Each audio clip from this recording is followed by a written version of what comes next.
Today we discuss how everyone can find the perfect sensitivity for them on controller here on Halo Infinite. YouTube fam, what is going on? It is your favorite gamer here, Above Average Cody, coming at you with a Halo Infinite how-to video, I guess we can call it. I just want to do a quick little video talking about how everyone can find the perfect sensitivity settings for them on controller, of course. So I am personally on an Xbox Elite Series 2 controller, and if this is your first serious FPS shooter or you've never really been too competitive in FPS shooters in the past, guys, it can be very hard to figure out what sensitivity to play on, and Halo Infinite is honestly a very complicated game to dial in sensitivity, so we're going to get into all of that right now. So first off, I'm going to talk about the rough kind of guidelines you want to follow when trying to figure out what sensitivity you want to play on. Now guys, Halo, very different from Call of Duty, and I bring up Call of Duty because Call of Duty is like the legendary play on the highest sensitivity possible type of game, but Halo Infinite is very different. Halo Infinite requires a lot of fine aiming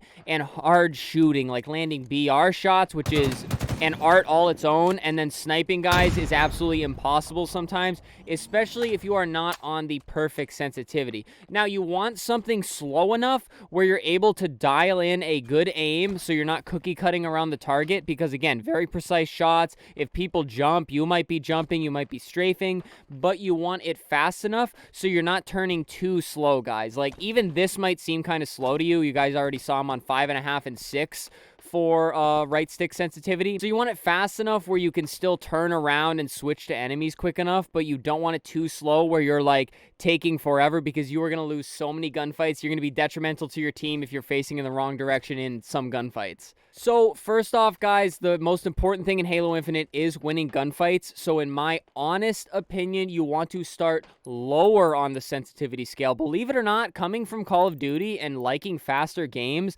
I liked it very low. I think I was on like 4 when I started, 4 and 4 for horizontal and vertical. I also had aim acceleration on 5, or look acceleration, but we'll get into that in a little bit once we go over these numbers. So I started very slow because winning gunfights is the most important, and you're going to be doing a lot of fine correcting when you are in 1v1 gunfights, which that's the first thing we're going to talk about here is the 1v1s. So if you have to finally correct your aim, guys, you're not going to be able to do that if you are on a high sensitivity, I promise.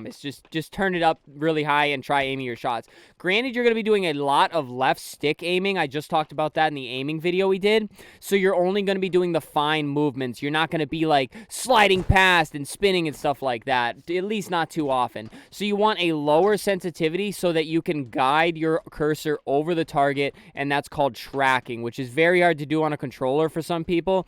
So see how I'm using the stick just to keep it on him. That is not the aim assist. Without aim assist, it just does this.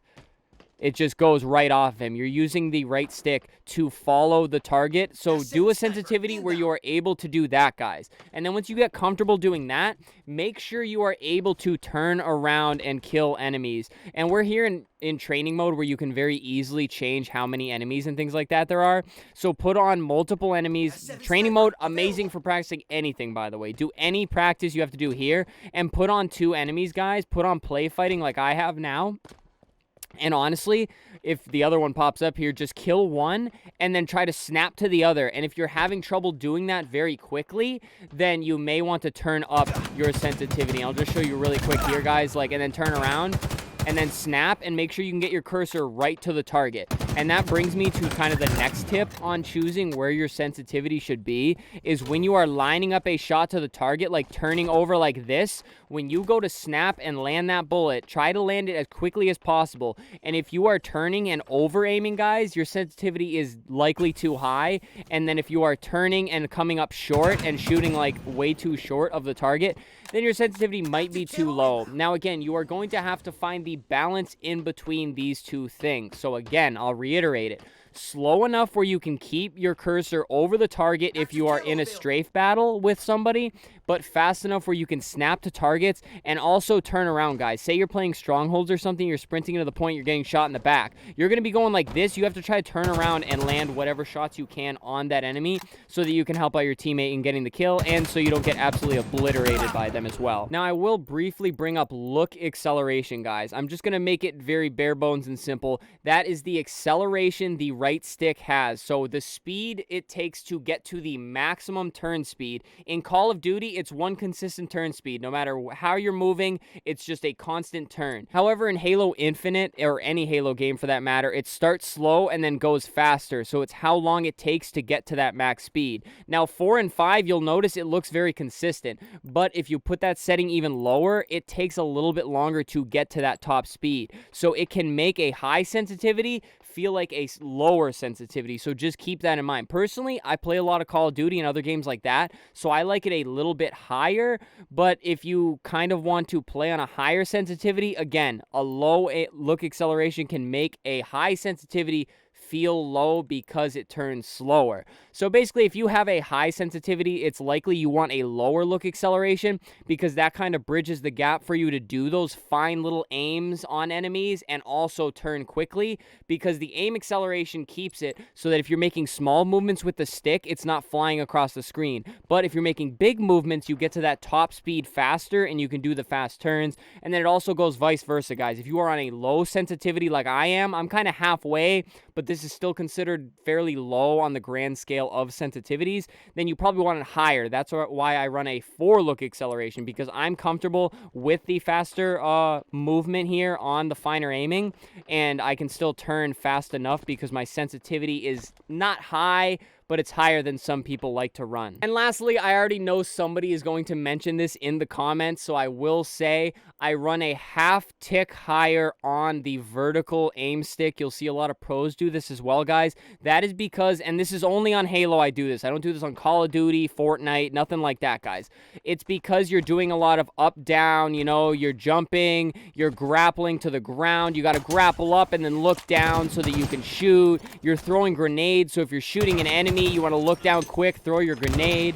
That's the reason I run it a half of a tick higher on the vertical. It's so that you can look up and down ever so slightly than left and right. Now, don't go too crazy on making these maybe further than a half. The most I'd probably go is 1 tick higher, because then it'll make the aiming and the axis like this feel very strange, guys. It'll be awkward. And then if you ever go back to Call of Duty where you run like maybe like 6.6 or 7.7 or even 8.8, it's going to make it feel different. So that's why you kind of want to keep it small, because of muscle memory. You're not really going to notice a half a tick difference or even a 1 tick difference between the horizontal and the vertical. But if you go higher than that, you may notice it a lot in gameplay. It's going to take even more getting used to. And trust me, guys, if you're watching this video, you're probably trying to dial in better sensitivity. And if you're trying to do that, you really don't want to do things that are going to screw with your previous muscle memory from different games. Alrighty, guys, that basically covers the majority of what you need to do to find the best sensitivity. If I had to summarize this and make it very easy, guys, start on default and see where your aim lands, like I said, when you are practicing on the bots. Again, kill one bot, you know, how well can you track the target, focus on that, and then focus how fast you can snap to the other target and land bullets. And see, like, I haven't played much Halo in a while, so I snap past him, but if you are snapping past the target, you're probably on a bit of a too high sensitivity, so you might want to toy with maybe the look acceleration, or just drop the sensitivity a half a tick or even 1 tick lower. And then again, if you're snapping to the target, you're coming up a little short and you're missing those bullets, you may be a little too low of a sensitivity. And guys, the most important thing I want to portray with you, and this is the last note I will leave with you guys. Remember, it takes practice and getting used to. Don't keep changing your sensitivity all the time. These tips are merely when you are figuring out what sensitivity is comfortable. Keep practicing. Again, you're not always going to land perfectly on the target. If you land a hair of an inch off your target and miss the bullets, that doesn't necessarily mean your sensitivity setting is broken or jacked up or on the wrong setting. Practice, guys. It's going to take hours. It's going to take hundreds of games to get really cracked and used to it. But I promise you guys, the more you practice, practice makes perfect. You will land more shots. You'll feel comfortable, and you'll just find what works for you, guys. Just remember, it's what works for you, not what works for somebody else. That's why not every pro runs the same exact settings. There's no perfect answer for sensitivity, but find what's comfortable and then keep practicing on it. I promise you guys will be locked in and crazy at this game. But thank you guys so much for watching. Please, please, please hit that subscribe button. We do a lot of Halo videos, but we've been streaming a lot of other games lately because Halo's been getting a little stale. Hit that join button if you want to join the channel memberships to support the channel. Leave a like, and please leave a comment. Let me know if this video helped you out. Let me know if I missed anything. Let me know what other content you guys want to see. And thank you so much for watching, guys. I appreciate you so much. Stay happy, stay healthy, and stay tuned for the next video.